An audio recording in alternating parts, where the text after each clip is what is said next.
This is Vada Recording Studio, and not many people are aware of what I'm sharing with you today. This is where it all started. Learning on a SSL for the first time, running an album session for the first time, and understanding how to manage artists with their different needs, emotional wants, without letting a session run away with itself. All these life lessons got taught to me in this one space. This is where it all started.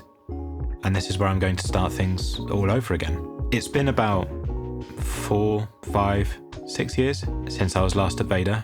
I think it was 2018 when we were last there, working on, there was Loathe was the last one, Holding Absence was the last one, Loathe. But it's still like walking through that studio felt really familiar, but an awful lot has changed in the time that I've been away. I don't know, there was a conversation that was happening with the engineer that works there, amazing guy called George Perks, where it hadn't dawned on us how long it had been since we'd last seen each other and how much time had transpired. But the sentence that triggered this all off was, are you doing the same thing? Are you doing the same process? I hadn't been asked that question for a while, and the answer was no. And he goes, oh, okay, what's changed? And I went, everything, which led me down this not rabbit hole conversation, but this expansive conversation about realizing the mindset that I had when I made records like Sundowning, which was done at Vada, or starting the demoing process for Loathe on I Let It In, and it took everything. Also, I worked on Holding Absence's first album, their debut album in this studio too. This question allowed me to realize, or gave me the opportunity to reflect on the fact that the way that I approached things back then, although it got me to where I am today, is not the way that I approach things now, and I probably can't ever work in that way again, not for a bad reason, but because the process has evolved. And I wanted to talk with you guys today because I don't know if that's evident, and I don't know if we're ever really given the opportunity to be given permission to change. Change just happens at us in life, and then it kind of, at least for me, it felt like I had to explain myself why I've changed. So things have changed, they are changing, they will continue to change, and this is why everything is different and starting over. You see, back when I was doing these records, everything was really meticulous. It was really, it had to be perfect. And the reason why I felt like it had to be perfect, or I had to get it right, was I felt like all the responsibility for the outcome of the record was on me. This was either provided by, in some cases, the artist. I'm not saying that this is the case on these albums. I'm saying in general, I would feel responsible for the artist. I would feel responsible for the outcome of the music.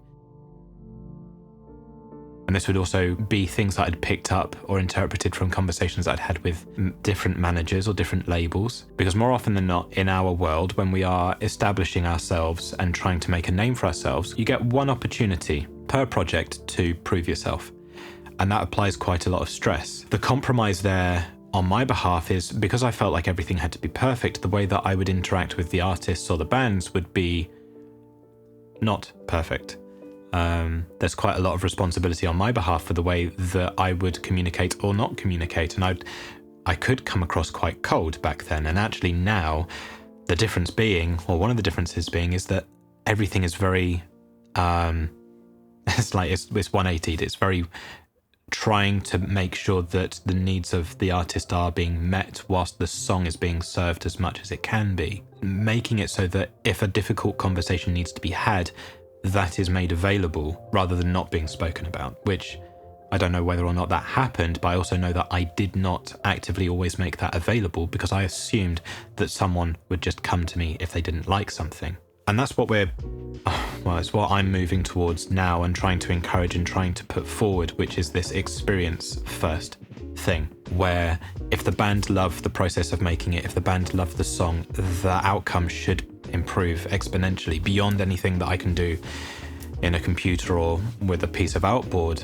They will love their music, and that will come out, and that will be audible to the audience.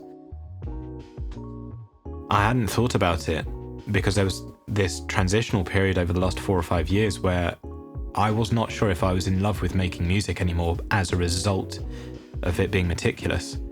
Something had to change, and I was talking with James, who works with me on these videos.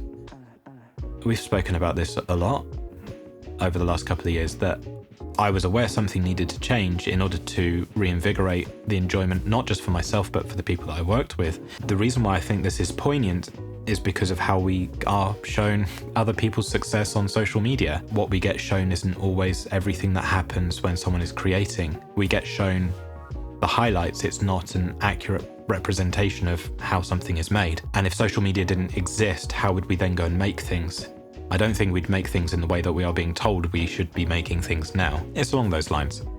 A bit more old school, holistic. I'm sure Rick Rubin would have an opinion on this. It is the process of progressing is the outcome. It's not finish the song. It's how are you getting there? And that journey is the experience that we get to remember and get to love for ourselves, because the audience won't see it. They'll see the end result, but the journey for us, the musicians, the producers, is the important part. So that needs to be considered just as much as the song. So if there's anything that I could choose to leave you with that I would see as the reason why this is important, I didn't know that they were going to be the defining points in my life, with Sleep Token, Loathe, Holding Absence, and countless other bands that I've gotten to work with since. I didn't know they were going to be defining moments, and my question or my wonder is, had I known, what did I miss out on, or what did they miss out on as a result of being so stoic and stuck? So the change now and the difference is making sure that everything is appreciated and not just the end destination of, I need to do this because I need to succeed. I want to do this because I want to do this. And if I can realise that, then hopefully you can realise that whilst being younger than me or older than me. Just at all. Do it because you want to do it, not because you want something as a result of doing it. So in the spirit of sharing, when was the last time you had your mind blown by something that you realised either on the job or retrospectively just, that meme? When was the last time that happened? Leave a comment down below. I'm genuinely curious. We should just be comfortable with not having barriers and walls up around us and just learn. At least that's where I'm coming from now. Otherwise, definitely hit like, hit subscribe if you're not already subscribed, because apparently 50% of you are not subscribed. I will show you more cats. Will that work?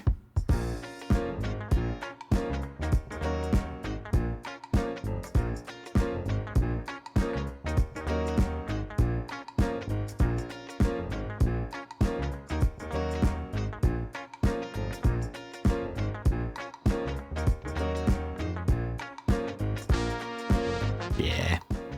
Subscribe. Anyway, until next time, don't be a dick. Bye.